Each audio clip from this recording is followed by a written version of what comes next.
The stranger that Martin swings on is Kenny, and Bill summons Vernon, while Smitty has had enough. What's good, y'all? It's your guest, Erica Vane, coming to you right here on Erica Vane TV with another Beyond the Gates video. And in this one, I'm breaking down season 1, episode number 89. If you're new here, hit that subscribe button and turn your bell notifications so you don't miss out on any of my Beyond the Gates content and conversations. And yeah, let's just go ahead and get into it because this episode was definitely given set up. I'm gonna start with Martin when he finds Samantha at the park helping out Kenny on his phone with whatever little stupid app that he lured her in to help with.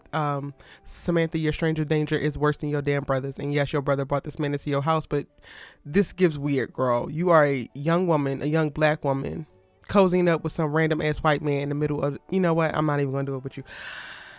Martin swings on him, and you know what, as he should, but Samantha has no idea what's going on, has never seen her father become violent in this way, doesn't even know all of the additional spiraling that's happening behind the scenes tied to this particular man in an incident that they shall not speak of from 2 years ago.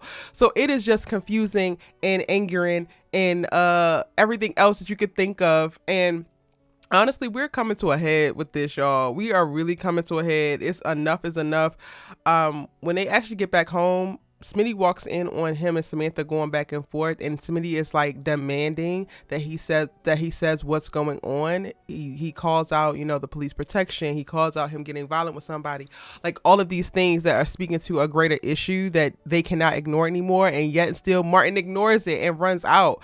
And it's so interesting watching Martin because Martin, you look like you can't bust a grape in a fruit fight, including that damn punch that you swung on him, but I'm gonna go ahead and let you live, right? You tell Bill, you run over to Orphans and like you call someone, you're like, I'm gonna handle this, I got it. What the hell are you actually gonna do? What are you gonna do? If the damn crime boss who was supposed to have this man backspace and deleted off of the earth fell short, his goons couldn't do it, what the hell is Congressman Martin Richardson gonna do? Because it's damn sure not incite any type of fear into anybody. I don't know. Like, I think that this storyline is interesting, but I think that Martin, in how long it's taken them to reveal all of what happened and his persistence in like downplaying and dismissing Smitty, his persistence in like, oh, I'm going to handle it because y'all didn't handle it from years ago, when clearly, sir, you are still, like, you're having nightmares, PTSD symptoms. Like, you are not the clear-headed person and you're not the one protecting your family. I fear that this storyline is kind of like working against the Martin character, because while you would, I guess, assume that this will make you sympathetic to him and like, oh, want to root for him and like get behind him, which I'm not rooting for Kenny by any means, so don't get me wrong. This storyline is making Martin even more unlikable because the more he isolates, the more he tries to lean on himself, while we can see as the audience that he doesn't know what he's doing and he has no goddamn plan for how to move forward or how to actually handle it so that it's fine, it's dead and it's done. It just makes you like question him. And I've already been questioning him in this relationship with Smitty because you have seemed selfish. You have seemed one-sided.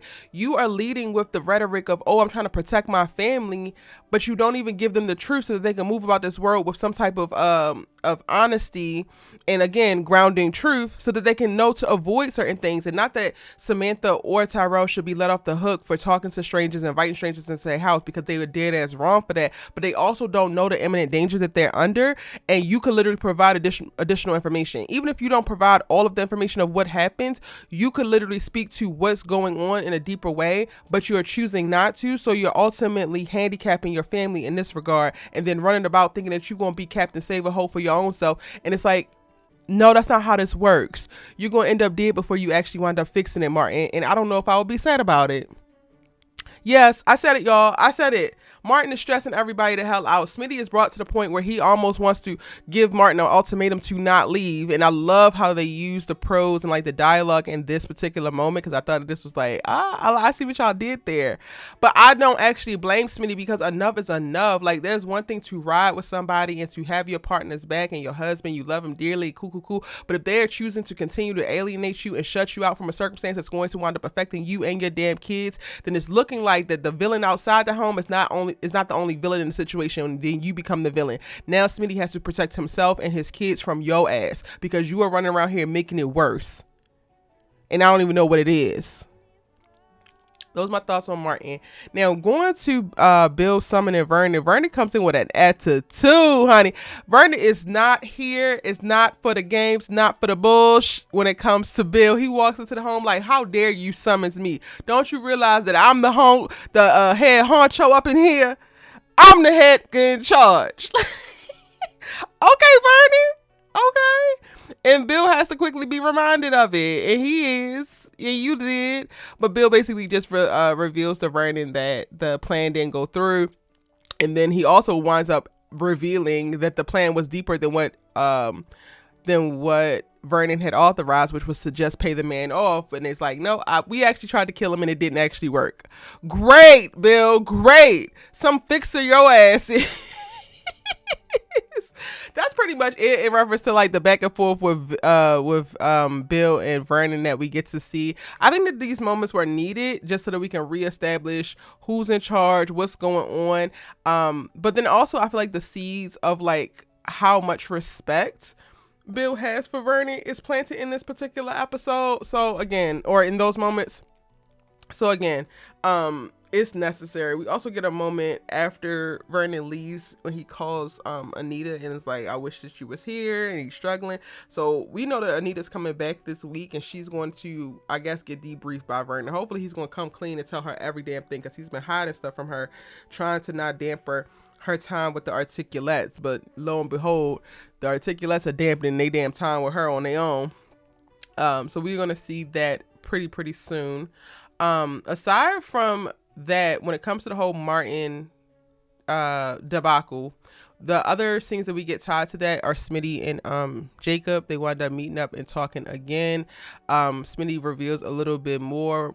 Jacob comes over to the house and they're talking, and Jacob just pushes for like, you gotta get him to talk to you. Cool. It's more of like repetitive from what we got to see last episode.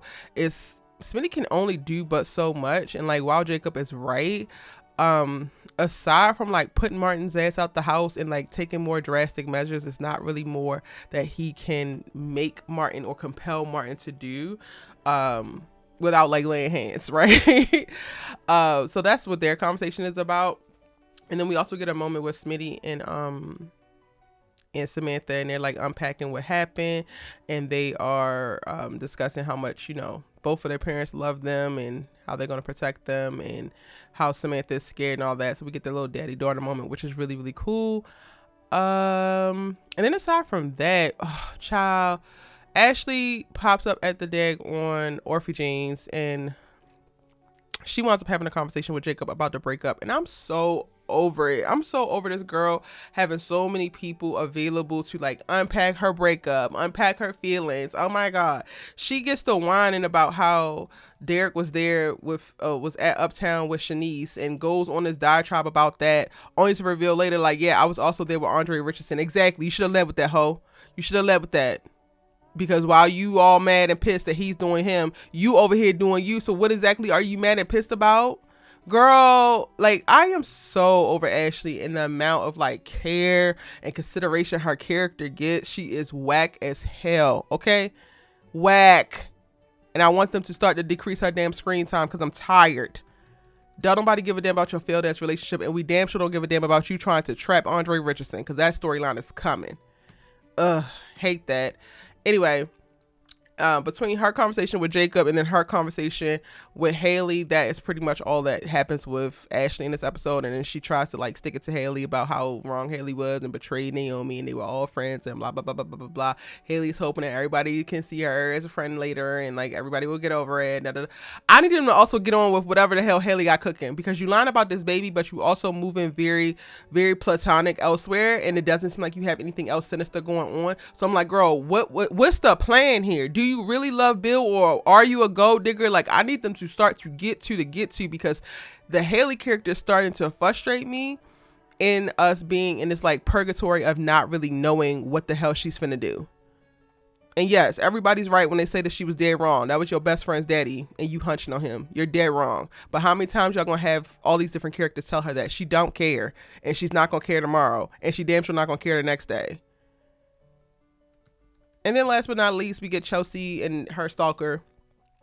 Allison, I need you to go find your husband, baby girl, because this is weird. This is weird. This is wild. It don't seem like Madison is backing down anytime soon. So while I read the synopsis about, Madison struggling with it, not knowing if this is going to be for her, I think it's probably because of Allison keep applying pressure. She pops up at Uptown while they're there for a damn lunch date, and then she gets to speaking all inappropriately and whatnot. Allison, you know what, Chelsea, go ahead and get that restraining order.